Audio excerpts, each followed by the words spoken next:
everybody, it's your hospitality friend Glenn here, still at ALIS 2025. Look who I found, Jeff Wagoner, CEO of Outrigger. But first, I want to thank our friends over at Unifocus, unifocus.com, technology that delivers value. Man, it's been so much fun talking to you over the last few years, seeing how you're moving the company forward, and you got a lot of exciting things going on. It's kind of blown away. You got this new Cirque du Soleil show out there in Hawaii now. Unbelievable. Yeah, it's been so much fun to put this together. So over the last year, we've been working on the showroom. We built a 20,000 square foot showroom specifically for Cirque du Soleil. Well, you have to build it specifically for them, right? Because it's such a highly specialized show. The name of the show is Auana, which is very Hawaiian-centric, and the costuming is by a costume maker in Hawaii. We've had a guy named Aaron Salah, who's a cultural advisor, lead the Cirque. He's great. And it's just incredible. This show is amazing. Ran probably 90% occupancy during the month of December, the first month it was open. So they're really driving business to your rooms by having the show already. We are, Glenn, but I don't look at it like that. I really look at this as we did this for everybody in the community. You know, this is, as I said, very Hawaiian-centric. All the hotels get to, capitalize on having something like this in the market. So I just love it. The show's been amazing. It's been accepted incredibly well. 35% of all ticket sales are local people.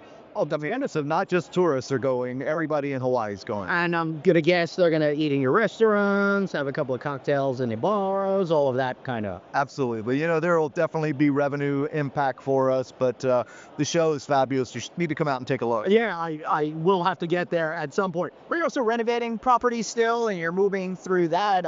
I had the opportunity to stay in Kona just before the renovation, so now I got to see what it looks like, because probably on the other side of it by now. Kona came out amazing. Really, the property's spectacular. A new Voyager 47, which is our club lounge. We have a new restaurant coming, so we're going to have Dukes there eventually as well. But we also renovated one of our properties in Waikiki. It was the last of our properties that are off beach to be renovated. It was the Ohana East. It is now the Outrigger Waikiki Paradise Hotel, which is our second craft hotel. Came out beautiful. So when you're going into these types of renovations, you have an opportunity to really reinvent the property. So how are you connecting it to like leisure and modern Hawaii and the experience that people are going to have on site? Yeah, I think that everything that we do, we try to have some authenticity around it. So this particular property, we said, what's the location? It's across the street from Paradise Park, which is just about a block off the beach. And so that is where we got the name of the Outrigger Waikiki Paradise. So a lot of the art is from local artists as well. And it's just in our DNA to be able to do something that's going to be curated with the kind of the local flair in mind. Yeah, I love that. When I was at the Waikiki property, I remember seeing so much of the design just really felt of the space, and it really set the scene for those experiences. That fun.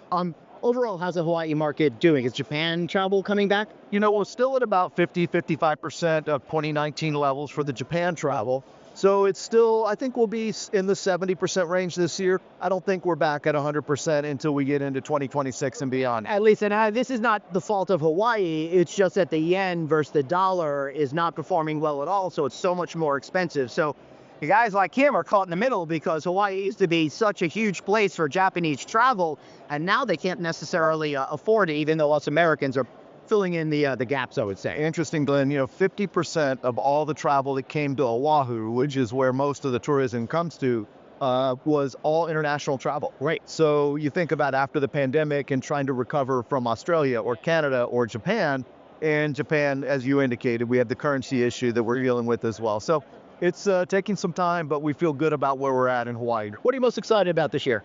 Well, I think the full recovery of Hawaii, I think will be happening as we get into the second half of 2025. Awesome. It's going to be a great year. We've got one property under letter of intent right now in Thailand, which I'm looking forward to. I'm really close to having that one done, and that would be very exciting to announce.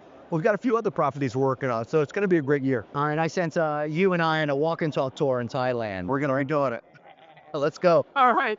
Thank you so much for tuning in. So for Jeff and myself, Glenn, thanks for watching. Don't forget to check my friends out at Unifocus, unifocus.com. Subscribe, like, share this video. See y'all later.